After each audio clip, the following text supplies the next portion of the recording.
you check it? Can Dax hear me? Jamie?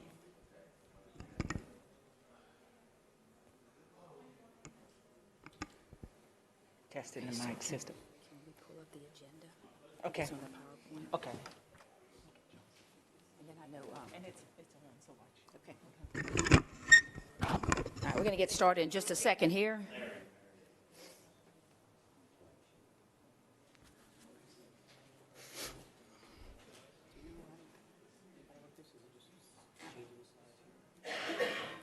Joseph was going to run it for you if you wanted. Oh, it was? Okay, maybe that was the plan for that then. No, I've never done it from that before. You're not getting sound?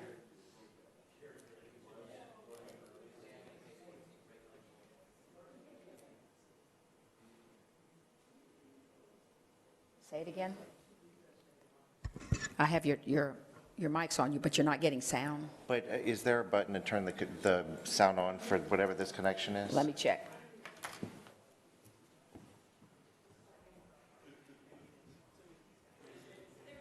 We're not getting any sound from the computer. Don't ask me. I'm still amazed how the phone works. Getting there. Okay, we're going to get started here in 1 second. Yeah, okay, I was just going to welcome and introduce, and then, I know. Yeah. Give me about 5 minutes. I'm waiting for, he's waiting for sound.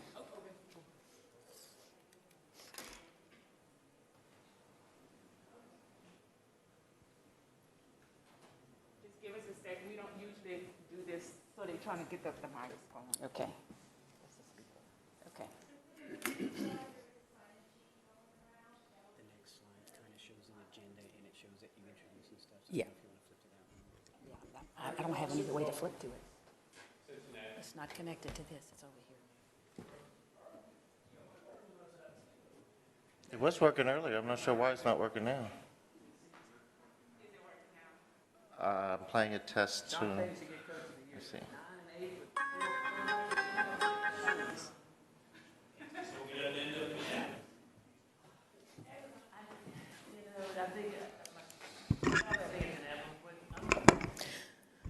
Okay, I'll go ahead and get started here because I know the Mayor President, I appreciate you coming, and I know you've got places to go and things to do. So first of all, welcome. Thank you all for coming so much in the middle of the day like this. I appreciate it. And, you know, we're here to just kind of give you an update. I want to also thank Mark Laverne for being here. We have our fence-to-maker representatives here as well. Jamie, thank you for being here with the WebEx. And if anybody that's listening on the WebEx, if you have a question, of course, press the chat that you have a question, and Jamie will alert me, and we'll go from there. So, ooh, and I hear sound, huh? We have music on our WebEx. So anyway, so again, thank you for coming, and I'm going to turn it over to the mayor. He's going to make a few comments. Again, thank you for coming. Thank you. So first and foremost, thank you to everyone who took the time to be with us today. This is a huge project. I'm really excited to hear that we're coming to an end of the project, which is great. But really, the communication from the constituents have been, from my perspective, I mean, very, very helpful. Oh, thank you. As always, V makes us better, so thank you for that. So I'll start from the top. Again, thank you for everyone that took the time to be here. I know in the middle of the day, sometimes it's hard to get across town, so thank you so much for your feedback, for your input. I want to thank our councilwoman, who's also my councilwoman, by the way, so appreciate you taking the time out of your day to come and host the town hall, and Fence and Maker, and our Public Works Department, our Traffic, Roads, and Bridge Department, most of the time our comms department, but it's a lot of hard work in this initiative. So the timeline is finally coming to an end, but I just want to take the time to just say thank you. I appreciate you. And this feedback has been helpful, not just for this project. I want you to know that this especially with the communication side, Mr. Jerry and I were talking earlier, that has transcended to other projects. And I know Fred and Chad have definitely took on some learning lessons here that we're applying to whether it's detention ponds, to roads, to overlay. So it is very valuable to us, our team, for you to be so involved in this project.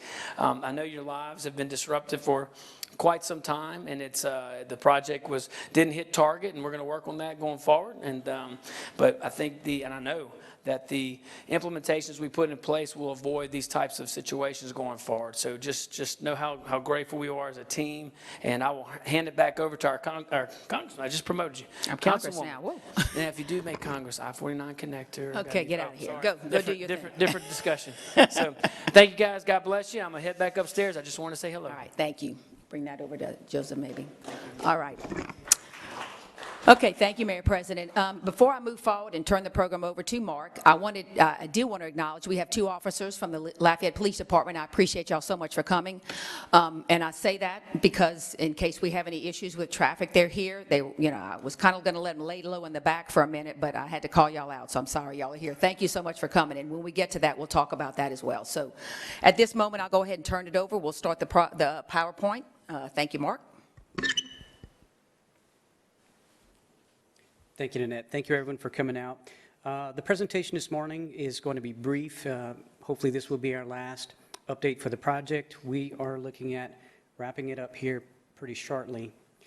Just as a general overview for those of you who may not be familiar, the total project is about 2.2 miles, included a bridge and a roundabout down by Broussard Road. The total cost of the project, including construction, right-of-way, utilities, relocation, is about $40 million. So it's a substantial project. It's something that I think is going to be a great benefit, and I'm proud of Lafayette for coming forward and putting this project together. The end product will be a 5-lane roadway, 2 lanes in either direction with a 2-way center turn lane. So that is being built to match the remainder of Kaliste Saloom Road that you may be more familiar with, getting away from the 2-lane roadway to provide more capacity, hopefully have a positive economic impact on the community once it's finished. If you look at the roadway in cross-section, this is what you'll see with 2 lanes in either direction and a center turn lane. It was decided early on in the project design that instead of going for full bike lanes that would be striped, that the outside lanes would be 14.5 feet to be more of a shared lane and provide that future capacity for bicycles if there is an interest in the future. As far as project phasing goes, you'll see down, hey, we're done. Thank you. Yeah, I lost it. Let's see, it says done and mic is off.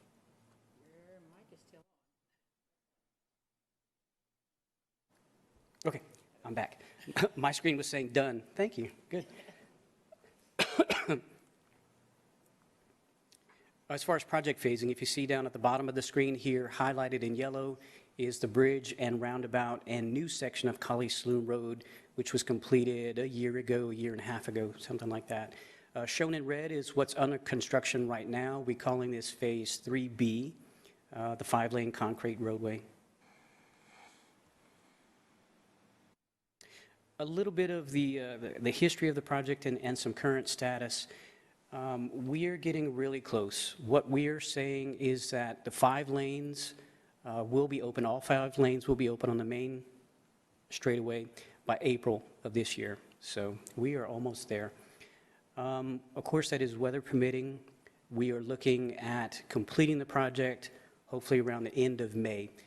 What's left to be done after the 5 lanes of through traffic are opened is the remaining connections to businesses, driveways, and side streets. Then they're also working on sidewalks, finishing out the drainage, catch basins, and that sort of a thing. And then there will be lighting, and the lighting does take a while, as we saw when we tried to energize the west side. The contractor has made some pretty good progress. In the beginning, they were actually held up by COVID. The contractor was proactive, say that one person on a drainage crew would come down with COVID, would get diagnosed. They were a pretty positive response. They would send the entire crew home. And that did happen several times, and it almost seemed like it would rotate. When one person would come back, another person would get sick. When they would, say, experience rainfall, if a rain did happen, they would typically shut down for 3 days or so, but they still were able to make good progress. They actually, at one point, had 4 of their pipe laying crews on the project at one time to try to get caught up. And they did. They got caught up, and they've actually gotten ahead of schedule.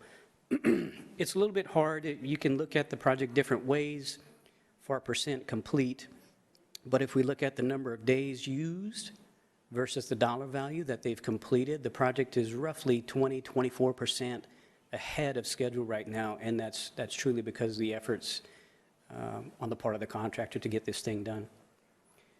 It's looking like, excuse me, our estimated total cost at this time will be just over $17 million. Some of that comes from requests from the community that they wanted to have half of the roadway lights energized, and that cost us a good bit of money. But other things have been very much on budget, and it's looking like the final product is going to be what we expected it to be, as good as it will be. What's left? Like I said, it's a very short time frame. We only have about 2 months left. But the side streets, you may have noticed that they have the first layer of asphalt down. So there's typically a little bump from the roadway to get to the side streets right now. So what's remaining is the final lift of asphalt, what we call the wearing course on those side streets. Those will all be done at one time. Drives and the sidewalks, street lights, and then the striping. Yeah, the striping is such an important part of the safety of the roadway.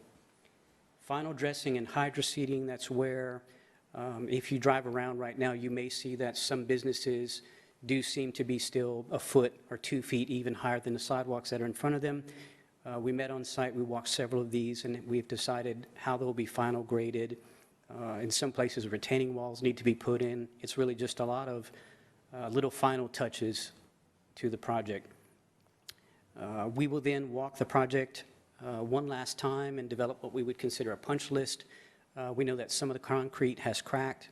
All concrete cracks when you pour it, so we have to evaluate how serious are some of these cracks. Is it something that needs to be removed and replaced? There may be a manhole that needs to be adjusted, maybe some sidewalks, those sort of things.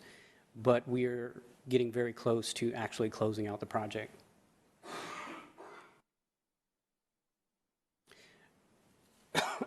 Farrell Road, we've had a lot of questions and comments about Farrell Road. We understand that people want it to be open back up. But after the project was let, after it was bid, Traffic Department took a look at it and had decided that we'll have these, it's basically, if you're on Farrell Road, you'll be able to make a right out onto Kaliste Saloom, whether you're coming from West Farrell or East Farrell. If you need to get onto Farrell Road from Kaliste Saloom, you can get there from any direction. So we've made those choices. Traffic made those decisions for long-term safety, especially since if we consider that there's a school down and we do have a lot of young, lesser experienced drivers who will be coming through this intersection here. It will also feature a right turn lane onto Farrell Road that's in front of the nursing home. And here are the islands which remain to be constructed. So this is one of the main reasons why East Farrell Road is still not open, because this traffic control is not in place at this point, and opening it up to traffic right now would be a dangerous situation, in our opinion. Okay. Nanette? Well, we actually have a procedure here. So I have a couple of people that want to speak. And so if anybody would like to have any questions or comments, if you would raise your hand, Celeste will come and bring you a speaker card if you want to speak. So I'm going to go ahead and start with, I have 2 of them already, and then we'll go from there. Are y'all comfortable with that? Sure. Okay. All right. First speaker I have is Larry Lemare. If you want to come up to either one of the podiums. The mic is on. I listened to the program Thursday on KPEL, and last week was about traffic discussions and red lights. And I'd like y'all to consider a red light at the intersection of Grand Point and Kaliste Saloom. primarily when we expanded the road and made it wider, there's a curvature coming on Kaliste Saloom, and it dramatically reduced how far you can see around that corner, around that curve. So now you pull up to, and there's only one lane of traffic coming at you from Ambassador. You look to the right, you look back to the left, and there's somebody there. So when we finish the roadway and you have 2 lanes coming at you, it's going to be very difficult to get across that intersection. Thank you. And I appreciate that. We have actually spoken with Warren about those issues because you're correct, there is a slight curvature. So we'll talk about that, you know, we'll talk with Public Works about that as well, but I appreciate you bringing that to our attention. Next speaker I have already is Steve. Steve, I can't read your last name. That's you. Come on up.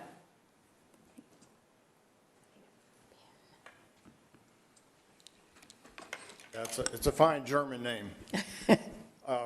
Thank you for the opportunity to speak before you today. I don't want to get bogged down in minutia. I just want to keep big picture. And the big picture is 2 years to build 2.1 miles of roadway. And I realized at the beginning we were told state money, state roads, state taxes, they have their rules. They have some sort of a calculation methodology to calculate the time. And so that appears to be the problem. So it doesn't take somebody with years of experience doing major construction projects, far more complex than building a road or anyway, it doesn't take somebody with that experience to throw rocks at 2.1 miles in 2 years. And I realize the problem boils down to the state money, but that means the system needs to be changed. And I realize that's a big feat, but I just want to point out, and I'll conclude with 2.1 miles in 2 years. That's not acceptable. Thank you. Thank you, Steve. Next speaker I have is Ed Abel. Come on up, Mr. Ed.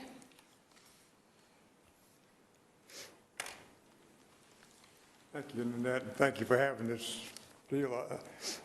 I live on Kimball Drive, which is south of 733 between the river and the roundabout. And I think it's a great project. I'm excited that it's being done, and it's been a little fun getting up and down the road there, but I only had somebody just try to pass coming at me one time, kind of scared me. I don't know, see, there's no passing signs. That was at night and kind of a frightening experience. I don't know whether we'll soon be, that won't be a problem soon once you get the rest of it done. But people seem to be going faster and faster and approaching the roundabout, and that gets a little scary sometimes. Some of these points you might have expected to come from my wife, who has very strong opinions about these things. There is, when you leave the roundabout and you head toward the bridge, on the roundabout side of the bridge, right in the middle is a large concrete raised section, which you don't really see at night, and it probably would be helpful if you painted it yellow or something so it could be better seen. The mic's on if you want to ever. Anyway, I'm excited for the project. I'm glad that you've done it, and I'm looking forward to the final. I have more problems getting on to Johnson Street from 733, and there's some things that need to be done there. That's a whole nother meeting. Another meeting. Thank you very much for your help. I appreciate your comments. Thank you. Mark might have something to respond. Ed, come back up, Mark. Yeah, Mr. Abel, there will be the same sort of structure put on the opposite side of the bridge. It's to deflect traffic. So instead of them hitting, say, the guardrail or the center barrier head-on, or even crossing over, it's to sort of deflect people over. So what we're looking to do is paint it, we call it a DOTD red, so it will match the roundabout just down the road, and the same sort of structure will be on the opposite side of the bridge as well. If you, as long as they're brightly colored, so Yes, sir. yeah, we can see them, not a problem. All right, Now, thanks. one thing that amazed me, I've only seen one car fall off the paved part going, That- before you finish the total concrete. Right. And that surprises me. Really thought there was going to be a big problem about that. But Thank goodness it wasn't, yeah, you're right.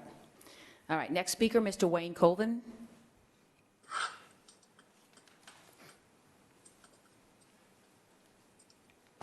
Good morning now. I'd written y'all a comment earlier, maybe so y'all had time to address it. My questions and comments concerning the pooling water on the paved part that's drivable now, it doesn't seem to be draining off the roadway. And the drain is quit not draining. And I experienced this, as I alluded to in my email, that this was a shower a moderate shower about 3 weeks ago or something. I was driving and it was pooling way out several feet into the roadway. And then last night I happened to be on it and we just had a sprinkle. And there was still, the drains were dry, the road was dry, but there was still water in some of these spots along the roadway against the curb. And if you just alluded to that this lane is wider, and for a bike lane or whatever, and bikes are riding along there and they like to keep to the right, would this not be a hazard for them, or why is there water even pooling on this roadway and not draining off? Is there a particular section that we're looking at? Is it? There's several drains along Okay. there for a good half of it, and I Okay. even looked last night and it looked like further up. I particularly noticed it further down from Peck towards the end, towards East Broussard, but last night I noticed even further back up, closer to Ambassador, there was pooling. It's just not draining off. And it's not a whole lot, but when it was raining heavy the previous time, there was water pooling several feet out into the roadway, and I'm going like, this should not be on this new road with these drains right here. Did y'all not look at that or what? In large part, I have seen some of the pictures. I've been out there myself and seen some pooling water myself. Normally what I've seen is that the gutter just needs to be final cleaned when the project is finished. I've seen stone and mud down into that gutter line, and that's what's blocking the water for the most part. Also, if we do need to make some fine adjustments, maybe like a ½ inch or something like that, the curb can be ground or the gutter can be ground to make sure that we do have positive flow. And those are the kind of things that we address at the punch list at the very end. Will any inspections be made when we have the next downpour, not downpour like maybe tomorrow, where we're supposed to have a greater chance of showers, such that somebody could see, like when it's really raining, how far out does it come? How quick is it draining off? How far? And take that actual occurrence, because that's when it's most difficult. Sure. Do we have any provisions for that? We have people on site every day. Yes. That didn't say you would do it, though. You just say you have people on site. Do I hear a commitment it will be done? It already has been done. Jamie, can you hear me? This is Dax. Yeah, Dax, go ahead. Let me just address Wayne. Wayne, I'm sorry if ever brought in the room. This is Dax. I'm the engineer of record on the job. Mr. Wayne, can you hear me? Yes. Okay, I'm sorry I couldn't be with y'all. I'm forced to be quarantined with COVID. Let me say a couple of things. From a design standpoint, the road is designed for a 10-year storm, which is about 2 or 3 inches of rain. The way we put the drains, we actually do allow a certain width of flooding during that storm event. We designed the road where we try to not have any more than half of that out of travel lane flood, if you will. So there could be some of that you're seeing. More than likely, I agree with Mark. One of the final things the contractor is going to be required to do is to jet and clean all the gutters. So the gutters are what you're seeing where the water accumulates and then it travels to each of the catch basins. So we'll look at that. We'll make sure that they're all clean. The pipe that we have on Indiana Road is very large. It's in some areas it's 60-inch pipe, so it's not. We got plenty of capacity. So we'll look into it, but I do want to manage some expectations that on a decent rain event there is some allowance for water to pond, and that is per the code and the design standards. So I don't want to get into all the details of that, but you might be seeing some of that. But we'll look into cleaning it and making sure that's one of the final things the contract has to do is to clean all the pipes and the catch basins to make sure that the throats of the catch basins are open. So our inspector is there, and your point is noted, and we'll look into it. My name is Dax, and I'm with Fence to Maker. He's with I'm Fence the to engineer Maker. on the job. Okay, thank you, Wayne. Thank you, Wayne. Thank you, Dax. All right, next speaker, Jerry Gregg.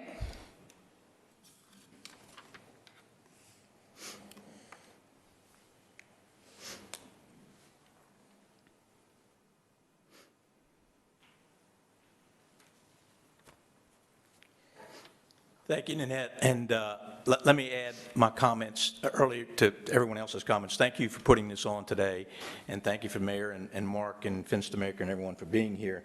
And congratulations on being 3 to 6 months or whatever it is ahead of schedule.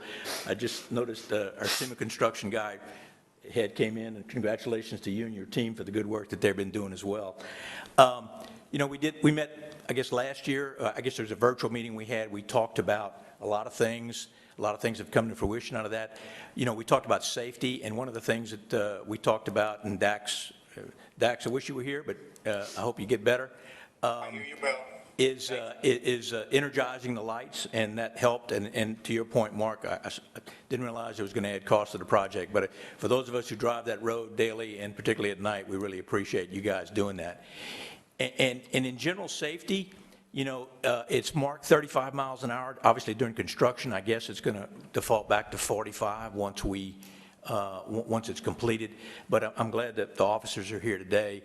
Councilwoman Cook got us a report that showed in 2021, we issued 8 citations for speeding along that road.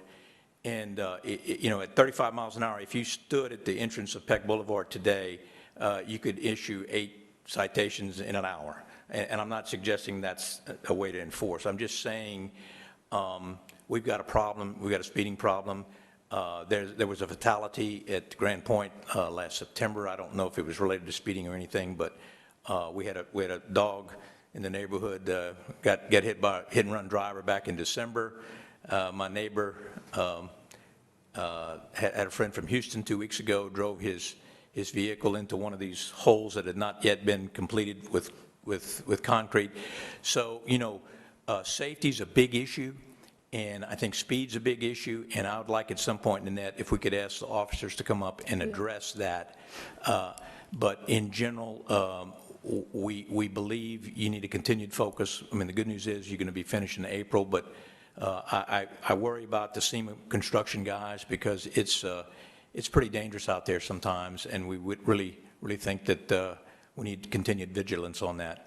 My last point is relative to, you know, you mentioned punch list up there, and Chad's been out on a couple of occasions to visit with us at the entrance of Peck Boulevard. I live on Peck Boulevard, and we appreciate that. But at some point, you guys are going to develop a punch list. I guess my question to you is short of, you know, this is questions to ask Public Works, but is there a way for citizens who walk, I mean, I walk it every day, to submit items for your consideration as part of the project? For instance, you know, when you'll cut down those oak trees, we have some, I don't think it was properly graded. The neighbors who try to keep it mowed found out that they hit the stump, so it hadn't been properly ground. Things like that may not be obvious.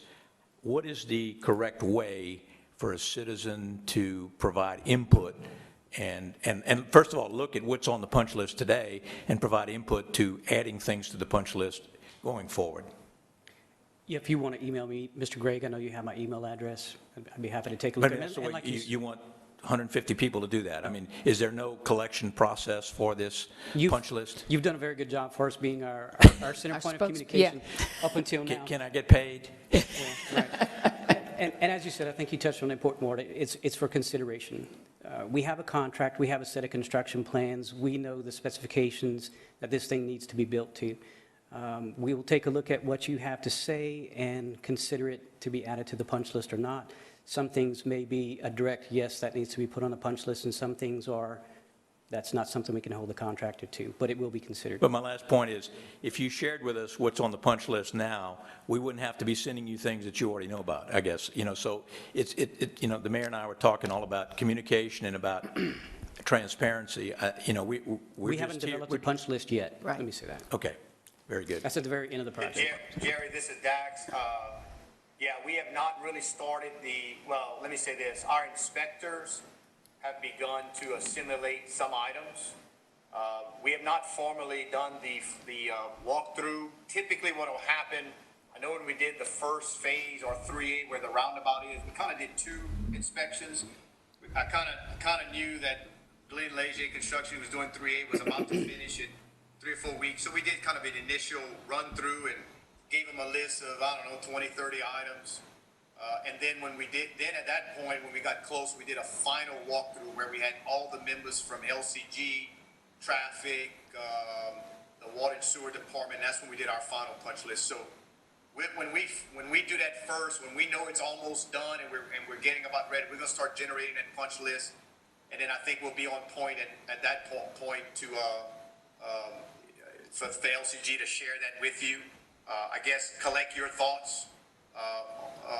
And you can share that with us, and like Mark said, we can compile all that and go through that. So we'll start, like I said, like Mark said earlier, probably in April is where mid-April, if I had to guess, is where we're going to start assimilating punch lists. We know that there's cracks in some of the panels, but that's pretty typical on a concrete roadway. Concrete will crack. It's just we're going to address the severity of those. We need some extra sealant in some of the joints. And of course, all the ancillary things along the sidewalks, whether it's trash or metal or construction debris, all those things are pretty much, I'm pretty detailed on that. And SEMA's gonna know I'm gonna want that finely graded pretty tight, where once we hydroseed it, it's gonna look very nice. So again, collect your thoughts and share them. I do agree with Mark, you've been kind of the gatekeeper for the most part on accumulating comments. I would ask that continue. I think that would work out best. Well, but I don't want to be limiting factor. I mean, there might be people with other issues that they want to bring up, and there should be a conduit for them to submit Sure. that. The email address on the screen. Okay, very good. And then at some point, if the officers could address I'm the going to speeding. pull them up. I have one more speaker, and then I'm going to pull them up. Yes. So sit tight, guys. I have one more speaker, Carol Ross.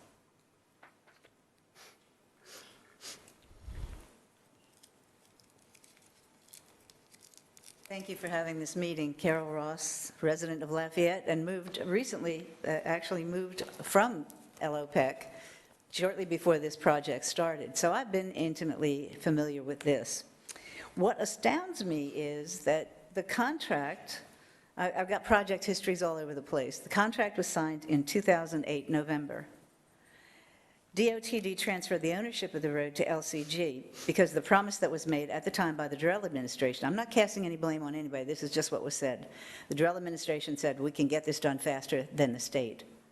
Meanwhile, the state did Vero School Road in about half the time and a longer project and not really as much money as I recall. I'll have to go back and check the numbers. What disturbs me is that this has gone on and on since 2008. 2008. So here we are, 2022, and the promise was the state was not going to get it built until 2024, so we're going to fast track this thing. And I don't know if your timeline from here forward is ambitious or not. I don't know what your timeline is. But I have a couple of questions about this. Why did the cost go from $27 million to $41 million in 2019? The last meeting I saw at the public library in March of 2019 was $41 million. That was the cost then. I'm sure it's gone up since then. Who's looking out for the change orders that are being done? I mean, what are the change orders? Is it because of engineering change orders? Is it because of utility change orders? Obviously, something has been changing along the way to increase the cost like this. And that's really disturbing to me as a taxpayer, and it should be to anybody. I mean, I really feel for the people who've had to drive on that road all this time. I really do. We got out just in time, apparently. But it really is disturbing that the state was able to get as complicated a project and just about the same length on Vero School done in about half the time of what it's taking for this project. So going forward, I just would like to see a little more. Well, I guess I really would like to see those change orders. If anybody can email me those change orders so we can see why the cost escalated. I think that would be a good thing for people to know. If you're talking about transparency, we ought to know why those costs increased astronomically. Really, it's going to cost almost twice as much, not quite, but almost, as was projected. And it's certainly taking a heck of a lot more time than was originally intended. For projects going forward, I think we should have a better process than this and more of an ombudsman or a project oversight from within the city so that we don't continue to have projects like this that get dragged on and on and on and the cost going up. That's really all I have to say. A couple of And I appreciate items. having this meeting. Sure. Mark, yeah, go ahead. A couple of items for that. DOTD started Vero School Road in 1976. So that's their actual time frame. We took over the roadway in 2008. The construction started in '76 of that section of Vero School Road. I don't think so. Project design. Well, project design is one thing. We're talking about construction. Right, let's compare apples to apples. Project design started in 1976. Project design for Kaliste Saloom started in 2008. Construction started in 2009. That's remarkable. Right-of-way was something like $7 million, $6 million, and took years. Your neighbors who will stand up and say they want Vero School Road were some of the people who held up the construction of Kaliste Saloom Road itself. It took years upon years upon Okay, years to then my get people to point is, don't make agree. promises you can't keep. We exceeded the timeline, and we exceeded the timeline of Vero School Road. You said it was I completed have the in half original the time. timeline, and it said we would be driving on this section of Kaliste Saloom Road in 2016. That's what the original timeline said. I got it right here. Sure. Mark, Carol, can I comment? Sure. A couple of things. We need to recognize some things, and you've been a voice in the community for a while, and so I'm going to mention a couple of things that you certainly can continue to be that voice for change. And I'll say this. The LCG and most government agencies are required by law to only bid a job out based on low bid. They don't have the jurisdiction, to the best of my knowledge, to do any innovative bidding where we can reduce time. We've brought that up to previous administrations. It takes legislative action. So I would ask people like yourself and others to look into that and push with your council members to look at specific legislation that can do, for example, type of bidding where days can be reduced, okay? A lot of times we get beat up on how long it takes to build a project, but I'll tell you this, my short and quick answer is that's because that's the hand we're dealt. That's because that's the only legal course that a municipality has, and that's the low bid. So when we bid a job, we estimate the days to construct it. That was presented early in the presentation. I think it was 400-some days. I will tell you the DOTD has special legislation that allows bidding to actually be dependent upon days. So that's how you can finish jobs earlier, but there's a cost to the taxpayers. There's a cost. I'll tell you another thing on Vero School Road that a lot of people don't recognize is that the DOTD has the authority to do calendar days where every day, including weekends, every day of the year counts as a day. LCG does not have that in place, okay? Not saying that's right or wrong, but the point is that's why when we do calendar day jobs, you can finish it a little bit earlier, but there's a cost to that. There's a cost to that. These are all things we talked about, and I'll make another comment. We purchased over 65 parcels on this job, and I'm not saying it was right or wrong, but we had special legislation, and I've said this before, and I've taken the brunt, but I want to just say it like this. We've had special legislation to do expedited expropriation on this project, and that was not utilized. Could it have been utilized? Absolutely. Whose job is that? It's LCG's, but at the end of the day, it's people that held out on not wanting to sell their land. You remember the infamous Camellia Boulevard project? I think most people agree. I remember every infamous project in this community that has taken forever. And I'll say last but not least, remember this too, that we estimated when we could start this job, but we still did not get money from the state, and Mark can allude for that, to build the final part of this project for some time after because of the different politics that went on in Baton Rouge. And I'll make another comment too. One of the things that held up this last section of roadway being built is we had a private utility owner who took about a year longer to relocate their utilities than they originally told us. So I'm gonna just throw it out there. I still think it's remarkable to think how fast SEMA worked and did this project on, a lot of people, there was a gentleman earlier that mentioned 2 years. I will tell you, you talk to most contractors on a project like this with pipe that deep, I guarantee you, they'll say close to 2 years to build a job like this, 2.1 miles. And that's that. You won't see a project take that long when you're talking about building buildings, because once you have the concrete down, who cares if it rains? But every time it rains and we're dealing with dirt, so most contractors will tell you this was at least a 2-year project to build 3B that's being built right now. So I'll pause. I just want to kind of give a little frame of reference, because I do know you've been A pain, I know. He didn't say that. Anyway, it's okay, you don't have to say it. But my point stands. If there are procedures that need to be changed, let's look at them and let's change them, because really and truly, you say 2 years, but I'm looking at when the contract was let and when the construction began. This has taken a long time. And the other concerning thing is the amount of money, the increase in the money that we're spending, from 27 million to over 41 million at last I checked, and I'm sure it's higher now. So I'd like for somebody to do a close examination of all those change orders and see, were people padding this? Did they bid low and then pad? We've seen this how many times for projects, public projects, where they bid low, and then they come back and they start with the change orders, one right after another, and pretty soon. I'll comment if I may. Right now on 3A, and I don't have the exact numbers in front of me, but I think the total change orders came in less, like we got a credit. That's the building of the bridge, the roundabout. If I recall, and again, you're more than welcome to see all the change orders, Ms. Carroll.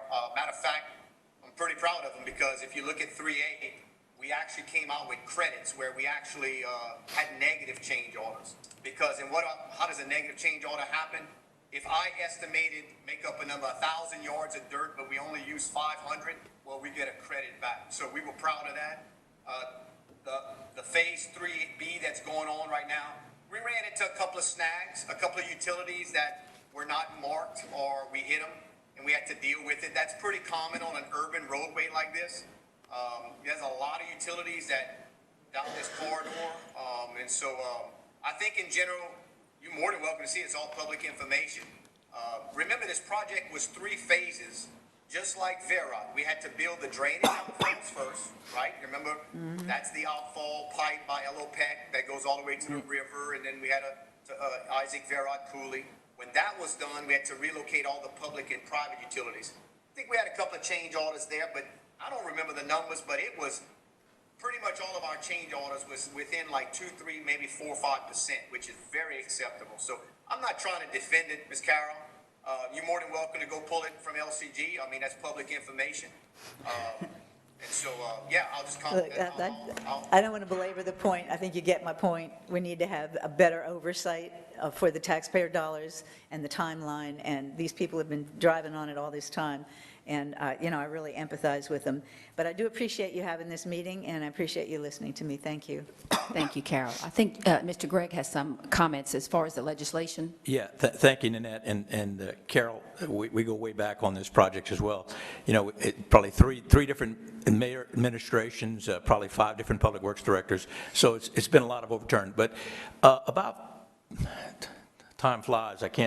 With COVID, I can't even figure out how long back, but probably 3 or 4 years ago, Senator Paige Cortez passed some legislation in Dax. I don't know if you guys know, I don't know, maybe it didn't get communicated, but, and I don't pretend to understand governmental contracting, but Mark, A plus B contracting Senator Cortez passed some statewide legislation and a pilot project to allow municipalities to do that. So I don't know if that got lost in the change in administrations or what, but Nanette, you and some other people and the people in Chad know how to do this.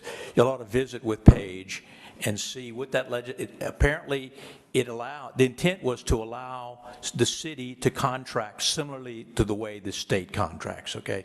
So again, I've said more than I really understand, but you really need to go visit with Paige and see if that's applicable for some future projects. It was not applicable for this one, but it may be for future Well, projects. I think actually. It's not. He passed it after. He passed it after y'all had already started the project, maybe. But at any rate. We looked at it ad nauseum. Okay, but you're aware of the legislation? Yes. I mean, you didn't bring that up in terms of Carol's comment about, duration of project. Dax did. That potentially could help on future projects, correct? Dax actually did. He did bring it up. There's no question, and I would love to see that myself, so. All right, thank you, Jerry. Okay, so we're going to move on to the next phase. We're coming to the end of the project, which looks wonderful. The road's going to be great, so I'm going to call up our officers because that'll be the next step. Once we get the road open, we hopefully won't have any issues as far as traffic issues, speeding issues, and they'll go ahead. If you guys would just introduce yourself and give them a little bit of the history within the last year that Jerry kind of touched on, and then maybe what we can do moving forward. So my name is Captain Bertrand. I'm the Precinct 3 Commander, which this falls into. This is my Administrative Lieutenant, Lieutenant Jace Quibido. So just to give y'all some numbers and give you some information, in the year of 2020, January to December of 2020, there was 72 crashes in this area. The year of 21, there was 82. So it's a 10 crashes increase. So it's 10 more crashes. The gentleman mentioned the fatality. We did have a fatality at the 3600 block of Kaliste. Although the construction zone may have been a contributing factor, the driver was extremely impaired. We all know that when you're impaired, you don't see as good, your reaction ain't as good, and your thoughts ain't as well. So there's that. 20 traffic stops were made in that area, and 8 citations were written, and a lot of people might say, why only 8? A lot of officers, when they make stops, there may be equipment malfunction, a burnt tail light. At night, it could be a burnt headlight. And our ultimate goal in law enforcement is to gain compliance. Our goal ain't to go out and write every citation, every violation we see. If we make a stop on somebody and say, hey, look, your tail light's burnt, it is, they look at it, okay, well, get it fixed, then that's what we ask for, and that would be a warning, obviously. When I became the precinct commander, I didn't realize the amount of complaints I would get as running this precinct. 99.9% of my complaints is speeding, and I'm not being facetious. That is true. So I decided to do a little experiment. I drive an unmarked car. It's an Explorer, just like any other Explorer Ford makes. Okay, I go from my house to work, drive around the city all day, whatever, doing my duties. And every single day I come in, I try to take different routes.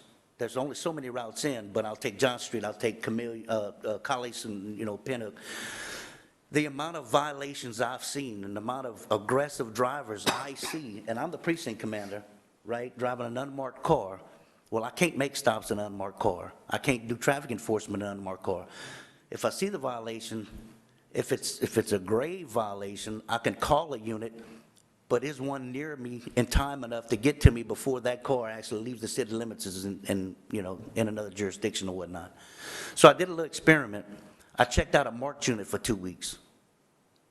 And I drove that marked unit for 2 weeks, and I did the same kind of routes, and I can tell you in a marked unit, I might have seen 1 or 2 aggressive drivers. And by the time they seen me, they stopped driving aggressive because they see a marked unit. So a big part of enforcement is the presence alone, just that having that marked unit. And I think Mayor Guillory has, he's going to have captains and lieutenants in marked units very soon, because we got 10 captains, 18 lieutenants that work out of various buildings within the city. And in theory, if we're all driving marked units, that's 28 more marked units that are on the road that are traveling different, because we're all from different parts of the parish. And that's going to help in itself with the speeding complaints, because they're going to see us, you know. So our biggest thing when we get a speeding complaint is the first thing we're going to do is deploy the speed data collector. It's the thing that collects data. How many cars travel down that road, what times, what were the speeds. So that way we can gauge peak times. Like on this set of roadway, the peak times may be 4 to 5. Now, the majority of our speeding complaints, if it's not a simple neighborhood, if it's a roadway like Kaliste, Saloom, Ambassador, obviously it could be morning, afternoon. People coming in, people going home, right? We're limited to 3 traffic officers right now. They have the entire city, so we have to rely on our patrol guys. They're handling patrol calls. We do the best we can, I promise. Even if they go into an area where we have a speeding complaint and they are able to spend 10 minutes before they get dispatched a call and they have to leave, that's exactly what we do. All correspondence between you, and I have Miss Liz Hebert too, I include the traffic section so they can monitor it, and I include my actual patrol division within my precinct so they can go out there and monitor traffic complaints. But if, my name's Captain Dwayne Bertrand. If you call the main number, 8600-291-8600, ask to speak to me, they'll transfer you to my office. If we have any issues, we'll be more than grateful to try to resolve these problems.